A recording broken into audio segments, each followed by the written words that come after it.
수사권 없는 공수처의 위법 수사 논란, 또 체포, 구속 수사 과정에서 체포 구속 영장에 대한 관할 논란, 또 법원의 체포영장 형사소송법 특정 조항을 이미 배제했다는 논란, 또 헌재가 내란죄는 판단 안 하겠다 이런 논란. 이 과정에서 사법부와 수사기관의 한계가 드러났다 이런 지적을 많이 받았습니다. 공수처의 수사권 관련해서 법원에서 지금 5차례에 걸쳐서 적법성을 인정했습니다. 먼저 체포영장이 발부될 때와 체포영장에 대해서 피의자가 이의 신청할 때와 체포영장에 대한 연장에 대해서 또 서부법원에서 또 발부를 할 때와 체포적부심에 대해서 서울중앙지방법원에서 판단을 할 때와 구속영장이 최종적으로 발부가 됐습니다. 그러니까 공수처의 수사권이 없고 불법하다면 법원에서 이 모든 영장 발부와 적부심과 이 모든 것에 대해서 법원이 제동을 걸었을 것입니다. 그럼에도 불구하고 지금 법원에서는 영장 발부와 이의 신청과 영장 연장과 그 다음에 체포 적부심과 구속영장에 이르기까지 모두 공수처의 수사권, 영장을 모두 인정했습니다. 맞습니까? 맞습니다. 그럼에도 불구하고 지금 국민의힘에서 공수처의 수사권 운운하면서 하는 것은 이것을 계속해서 법원을 인정하지 않는 법원에 어제 침입한 폭도들과 같은 인식 수준이라고 저는 생각을 합니다. 그리고 법무부 장관 대행님, 네. 아까 답변을 이상하게 하셨는데요. 법원을 인정 안 하시는 건가요? 공수처의 수사권 관련해서요? 아닙니다. 법원의 수사권 인정한 영장이 적법하게 발부됐다는 거 인정하시나요? 네, 그렇습니다. 그래서 현재 상태를 말씀드리면 공수처가 수사권이 있는지 없는지 여부를 둘러싼 논란이 있는데 현재까지 시점으로 법원의 봤을 영장은 때는 모두 적법했죠? 예, 현재 잠정적인 판단은 그리고 인정했습니다. 법원. 제가 법을 알려드릴게요. 공수처법 2조 4호 라호에 의하면 고위공직자 범죄 수사 과정에서 인지한 그 고위공직자가 직접 관련성 있는 죄를 범했다면, 그리고 그 해당 공직자가 직접 범한 죄라면 그 공수처법에 따라서 수사권이 인정이 됩니다. 맞습니까? 네, 그렇습니다. 그렇다면 이 사건 헌법상 대통령 내란에 대해서 수사 가능합니다. 기소가 가능하니까 수사가 가능하겠죠. 맞습니까? 네. 당연히 공수처에서 수사가 가능한 범죄입니다. 수사권이 있기 때문에 법원에서 5차례에 걸쳐서 영장이 발부가 되었습니다. 그런데 계속해서 수사권 논란을 운운하는 것은 어제 법원에 침입한 폭도들과 같은 인식 수준이라고 저는 생각을 합니다. 법무차관님, 네. 김성훈 경호차장 영장 기각했습니다. 맞습니까? 네. PPT 올려주세요. 이거 영장 기각한 거, 영장을 반려했다고 지금 언론에 반려가 뭡니까? 영장 제지한 겁니까? 반려가 뭐예요?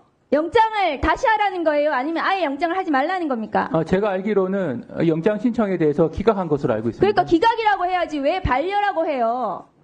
언론 보도에 왜 그렇게 썼습니까? 왜 그렇게 언론 플레이를 하니까 반려라고 하는 거죠? 영장을 왜 기각합니까? 다음 거 보여주세요. 김성훈 경호차장 지금 무력으로 화기를 들고 적법한 체포영장을 집행을 저지하려고 했습니다. 저것은 제2의 내란이고 특수공무집행 방해예요. 주범입니다. 그런데도 불구하고 검찰이 영장을 왜 기각합니까? 영장 지금 핸드폰도 안 들고 출석했다는 거 아니에요. 저런 영장을 발부를 해야지 되는 거지.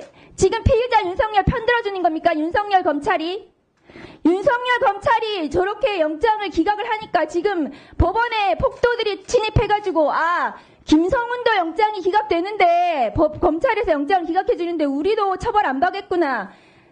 폭도들의 배후 조정입니다. 윤석열 검찰이. 이 영장 어떻게 하실 겁니까? 경찰의 신청한 영장에 대해서 담당 검사가 그 해당 기준에 담당 따라 판단한 검사요. 것으로 알고 있습니다. 이거 대검에서 지휘한 거 아닙니까? 심우정 검찰총장이 지휘한 거 아니에요. 대검 어디서 지휘했습니까? 대검 형사부에서 지휘했습니까? 어디서 했습니까? 이 구체적인 그 경위에 대해서 제가 알 수는 없는데 제대로 알아보고 오늘 출석을 해야죠. 법무차관이. 기본적으로 이 부분은 해당 검사가 해당 검사 법과 기준에 혼자서 저 따라서 영장을 기각했다는 거예요. 대검에서 이 영장 기각에 대해서 지휘 안 했습니까? 윤석열 검찰이 윤석열 편들어서 지금 기각한 거 아니에요? 제가 알기로는 대검 형사부에서 지휘했습니까? 어디에서 지휘했습니까? 이 검사의 구체적인 결정에 대해서 대검에서 구체적인 지휘가 있었다라고는 알고 있지 않습니다. 대검 지휘에 대해서 확인해 보시고 보고하세요. 대검의 심우정 검찰총장, 대검 형사부장이 지휘했는지, 대검 형사과에서 어떻게 이 영장 기각하라고 지휘했는지 법무부에서 확인해서 보고하십시오. 네, 알겠습니다. 이 사건은 법원이 파괴된 사건이에요. 제2의 내란이고 소요에 해당합니다. 소요라는 것은 뭐냐면 다중이 위력으로 손괴한 경우에는 소요에 해당합니다. 징역 1년 이상이고 벌금 1,500만 원까지 할 수 있는 범죄예요. 소요에도 해당하고 특수, 손괴, 공용물 손상 등등 이 굉장히 중대한 범죄예요. PPT 올려주세요. 이러한 법원의 폭동 행위에 대해서 서부지법이 저렇게 파괴가 됐어요. 이거 김성훈 영장 기각해서 이렇게 된 거예요. 검찰에서. 김성훈 영장 기각하니까 이 폭도들이 이렇게 하라고 한 겁니다. 검찰이 배후 조종자들이에요. 검찰이 봐줬기 때문에 무기를 들고 법원의 적법한 체포영장 집행을 방해해도 된다. 저지해도 된다. 윤석열을 지키자. 마지막 윤석열에 대한 충성입니까? 윤석열 검찰! 그렇게 하면은 없어집니다. 가루도 안 남을 거예요. 다음 거 보여주세요. 이러한 법원의 폭도 행위에 대해서 지금 어떻게 했습니까? 권성동 원내대표 경찰이 과잉 대응했다. 윤상현 의원 아까 말씀드렸죠. 김민전 백골단을 국회에 데리고 왔습니다. 백골단 저 폭동 행위에 가담했을까요? 안 했을까요? 국회에 백골단을 끌고 오는 국회의원이 있습니까? 조비수 의원 저항권 행사라고 했습니다. 저항권 행사가 어떻게 법리적으로 폭동을 뒤에서 배후 조정한 것입니다. 뒤에 보여주세요. 조용히 하세요. 조용히 하세요. 조용히 하세요. 정강훈 목사 어떻게 얘기했습니까? 조용히 하세요. 석동현 변호사 징계해야 됩니다. 대한변협에서 지금 폭동에 대해서 뒤에서 저렇게 얘기를 하고 있어요. 뭐라고 얘기했습니까? 석동현 변호사에 대해서 반드시